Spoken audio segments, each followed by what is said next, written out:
মির্জা ভাই, আসসালামু আলাইকুম। ওয়ালাইকুম আসসালাম। ভালো আছেন? জি আলহামদুলিল্লাহ। আচ্ছা ভাই, আমি একটু জিনিস জানতে চাচ্ছি, সেটা হলো আপনার বাড়ির সাথেই আপনার সাদিক অ্যাগ্রো। এই সাদিক অ্যাগ্রো একটা পুরনো খামার, তো এটা আজকে ভেঙে গুড়িয়ে দেওয়া হলো। আসলে এটা নিয়ে আপনার অনুভূতিটা কি? যতটুকু ভাঙছে এতটুকু খাস জায়গার মধ্যে আছে, রাস্তার জায়গা। এটা আচ্ছা। নিজস্ব জায়গা না, যেটুকু ভাঙছে সরকারি জায়গা ছিল? সরকারি জায়গা, হ্যাঁ। তার নিজস্ব সম্পত্তি ছিল নিজস্ব না? সম্পদ ভাঙা নাই, এরপরে যেটা ভাঙছে এরপরে নিজস্ব সম্পদ আছে। আচ্ছা আচ্ছা। আসলে কি কারণে ভাঙা হলো? এটা তো অনেকদিন থেকে। এটা বাংলা অনেক আগে চলতেছে। এটা রাস্তা হইব নাকি? 4 লেনের রাস্তা হইব, 10 লেন হইব? এই রাস্তাটা আচ্ছা অনেক বড় হইব, 300 ফিট রাস্তা। আচ্ছা আচ্ছা। যেহেতু আমি আর কি আপনাদের প্রশ্ন করি, সেটা হচ্ছে আপনি তো একটা খামারের সাথে জড়িত, সেও খামার, সেটা হয়তো বা সার গরু পালে, আপনি তো বা না, সে দুধের গরু আমার চেয়ে, আমি তো কিছুই না। শত শত গরু আছে, আচ্ছা এনে 40-50টা আছে পিছনে। গাই আছে তো। দুজনেই হয়তো আপনার ছোট, সে বড়, আমি ছোট, হ্যাঁ। কিন্তু যেহেতু গরু সম্পর্কে আপনার আইডিয়া আছে, সার গরু বলে আর অনেক আগে, ওর জন্ম হ্যাঁ। আগে গরু বললেন, বা ছাগল, খাসি, সব সম্পর্কে ছাগল ছাগল পালি না এরকম পালে না, কিন্তু আইডিয়া আছে। যোগ্যতা, হ্যাঁ, idea যেমন সে একটু ভাইরাল হয়েছে যে একটি হ্যাঁ। খাসির দাম প্রায় 15 লক্ষ টাকা দাম ছিল, যেটা আসলে 12 লক্ষ টাকা বিক্রি হয়েছে। হ্যাঁ। এই সম্পর্কে আপনি কি বলার আছে? ওইটা তো আসলে জিনিসের দাম না, এটা তো মনে করেন এই নামের দাম। নামের দাম? নামের দাম 15 লক্ষ টাকা একটা ছাগলের গোস্ত হিসাব করলে, 1000 টাকা কেজি হিসাব করলে কত কেজি গোস্ত লাগবে? আবার কোটি টাকার গরু বিক্রি হচ্ছে কেন? কোটি করে হে ওর না, ওইটাও নাম বিক্রি করে 20 মনে গরু গোস্ত ধরেন বিক্রি হচ্ছে, চলে যাচ্ছে 80 লাখ, 60 লাখ, 70 লাখ। কিন্তু এই যে চোখের সামনে দেখলেন যে ভেঙে গুড়িয়ে দেওয়া হলো, আসলে এই ভেঙে দেওয়ার থেকে নিজেদের মধ্যে কোনো আনকনফিডেন্স বা কোনো ভয় ভীতি আছে কিনা, যে আপনাদের যে ভবিষ্যতে?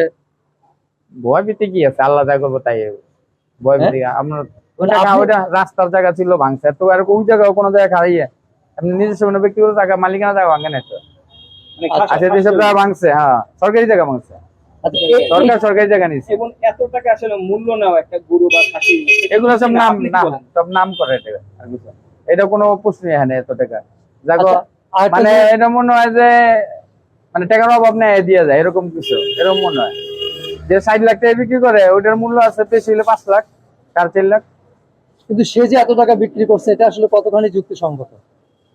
এইটা মনে করেন হ্যাপি আছে, আর যারা কিনে এরা সেম সেম লোক, মানে অগমত লোকই, মানে দেখো অটল টাকা 4-5 কোটি টাকা তোমার গাড়িতে চলে, এরকম লোক এলো। আচ্ছা, দেশের এত বড় একটা খামার ভেঙে দেওয়া হলো, আসলে এই এফেক্টটা প্রান্তিক পর্যায়ে বা ছোট খামার যারা আছে তাদের উপরে এই এফেক্টটা পড়বে কিনা? না, তাদের সাথে তো ছোট খামার তো আরো, ছোট খামারে দিয়ে তো এরা বাচ্চা থাকে। যেমন কেমন কিছু আইলে এটা তো গরু ছোট খামার, আমরা তো পাই না খবর। মেন মেন যারা আছে ওরাই তো খাইলে, মানে কেন আগে 700 কোটি টাকা গাইছে, আচ্ছা আমরা তো চাইলে পাই না। এরকম কি পাই না সাধারণ খামার যারা আছে। আচ্ছা। হ্যাঁ, গদিয়া পাচ্ছে না, হ্যাঁ, আরো ছোট খামারি দিয়ে বাচ্চা থাকে, মানে বাচ্চা তার মানে 700 কোটি টাকা পাইছে সরকার থেকে লোন, আইসে। পায় না, বিদেশি টাকা আইসে আর কি, ওইটা তো আমরা কোনো কিছু পাই না। আপনারা কেন পান না? আমরা ওই পর্যন্ত যাইতে পারি না, যোগাযোগ নাই। ছোট বলে? হ্যাঁ, ছোট বলে? ছোট বললো ওই পর্যন্ত যাওয়ারও তোই নেই। মানে তেল আলার মাথায় তেল ঢালা নাকি?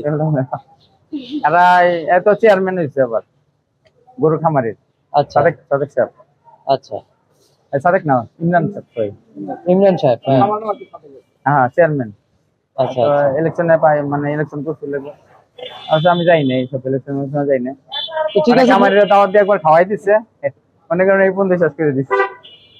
আচ্ছা ঠিক আছে মির্জা ভাই, ভালো থাকবেন। আচ্ছা, কথা হবে।